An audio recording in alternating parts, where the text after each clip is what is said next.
Something a bit more complicated, like this image of the end of a beat that I want to use.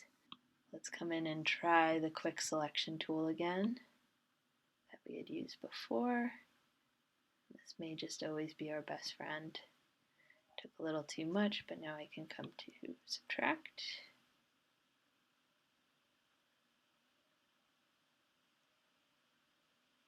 Come along that line.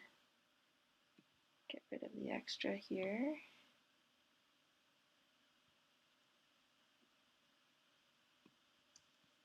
Took a little too much, so I'm going to add back in.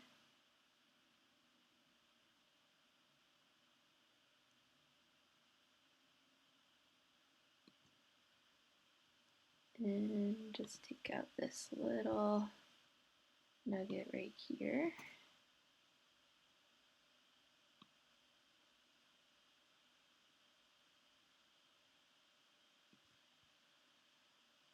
Okay, and I'm happy I've got my beat selected. Actually, I'm going to add this edge back in, try to get this image as smooth as possible.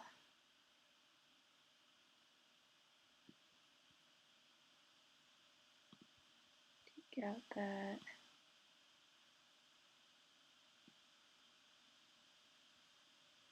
Okay, let's call that good.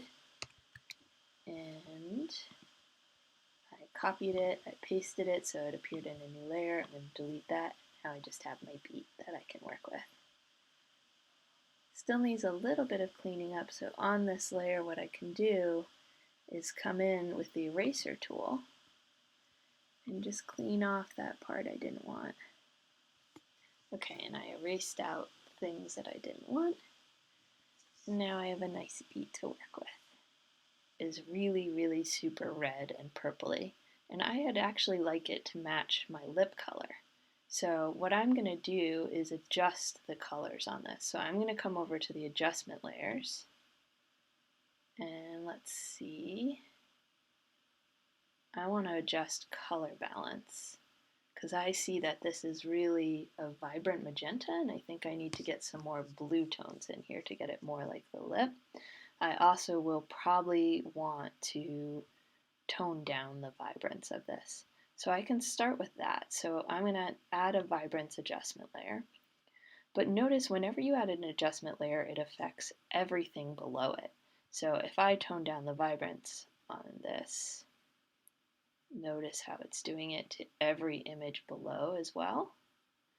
So I only want it to affect the one directly below it. So in order to do that, I'm going to right click on vibrance, and I'm going to say create clipping mask.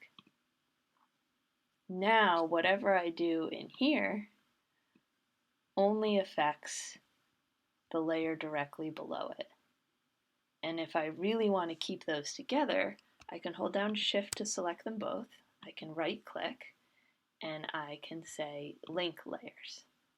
And now they'll move together. So if I go back into my vibrance layer, I first want to bring the vibrance down so it's a little bit closer to the lip color.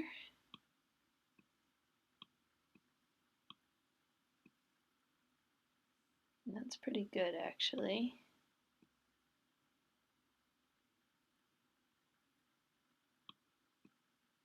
Okay, and now what I might do is adjust the color balance a little bit. So I'm going to take color balance and I'm going to go a little bit more towards the cyan, away from the red. Again, notice this is affecting all the layers below it too. So I want that to change. So I'm going to again right click on here, create clipping mask, and now it's only going to affect my beat. Okay, so I've got a little bit more blue in there. Maybe I'll go a little bit for the yellow.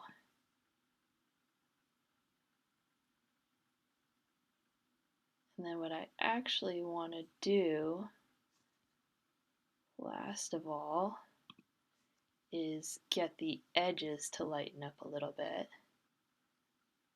So I'm going to do a brightness contrast. I'm going to brighten it up.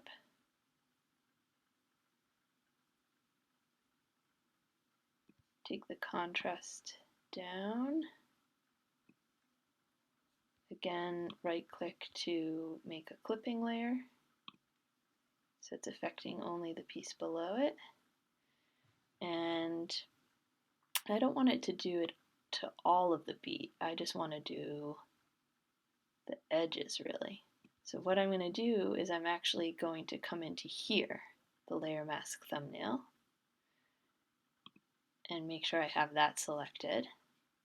And now with a paintbrush, I can paint black. So right now I'm going to paint white if I paint, which won't show up as anything. If I just click this little flippy arrow here, now I'm using black to paint. And if I paint black and I'm in this mask right here, everything that I paint black won't be affected by that filter. Let's make sure my opacity is at 100%. So this is another way to target specific areas with the filters that you apply.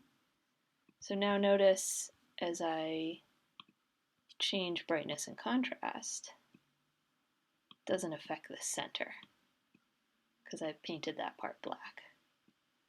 So now whatever I do here only affects the part that's still white on this mask. So I can go back into this mask, I can actually switch to white, and I can say, you know what, I actually want that strip there affected as well.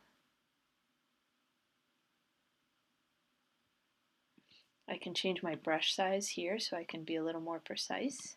I can make it smaller, I can have it have a hard edge. Right now it's got a really nice soft edge.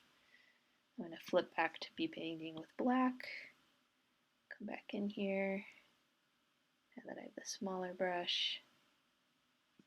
And maybe even I want to make my brush smaller than that and come into here and do Command Z. I didn't like the way I drew that line. I'm going to make it a bit smaller. I'm going to keep it nice and soft, and I'm just going to redraw in this stuff. So I have a bit more of that pinky color.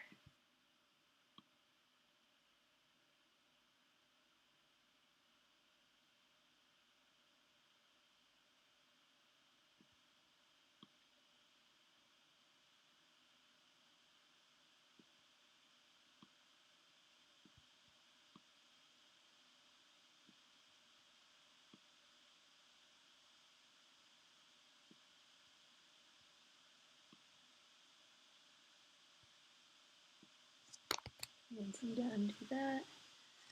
And you can play with the opacity if you want things to fade in and out. So I'm going to put the opacity down and let that kind of fade on the edges here.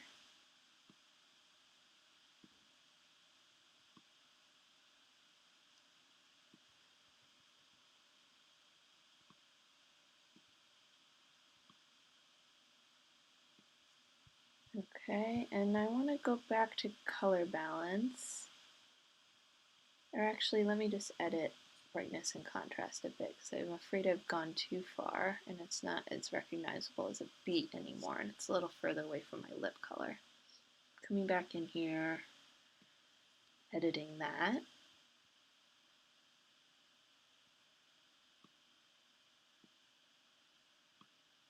Contrast down.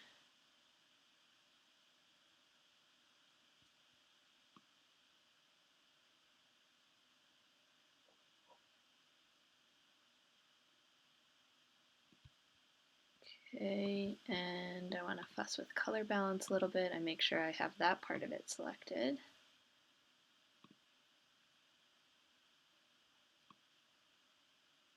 A little more towards magenta.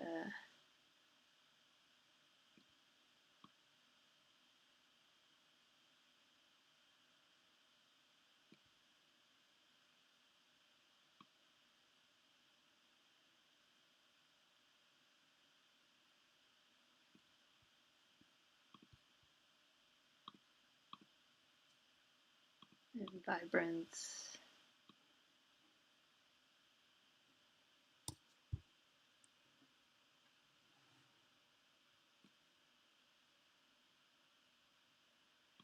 Okay, so I've got this middle color a little more closely matching the color here.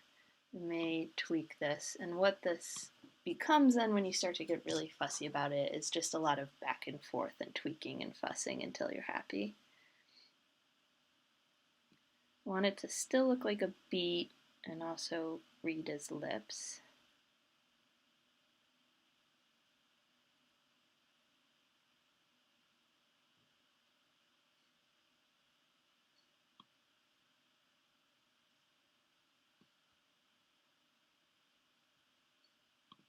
Okay, so that's dealing with a more complicated image and doing a bit more fussing. I'm going to come in with the eraser because now I'm seeing things I don't like here. Make sure you're in the layer you're supposed to be working on. And just clean up a little bit more of this. And again, notice even as I edit this image that the filters are only applying to the image itself, which is really nice. Okay, so now I've got my beat slice. I'm going to work with that and try to turn that into lips. One last thing you may want to do, if you're happy with all of these filters and you want them really permanently linked to this so you can't edit it at all anymore, is hold down Shift, select all of them, again right click, and now you're going to say merge layers, and you only have this one image to deal with instead of every time you copy and paste this it comes with all of its filters. So only do that when you're absolutely sure that you want this completely linked from now on. So this is my image and this is what I'm dealing with every time I copy and paste from now on. Okay, happy creating.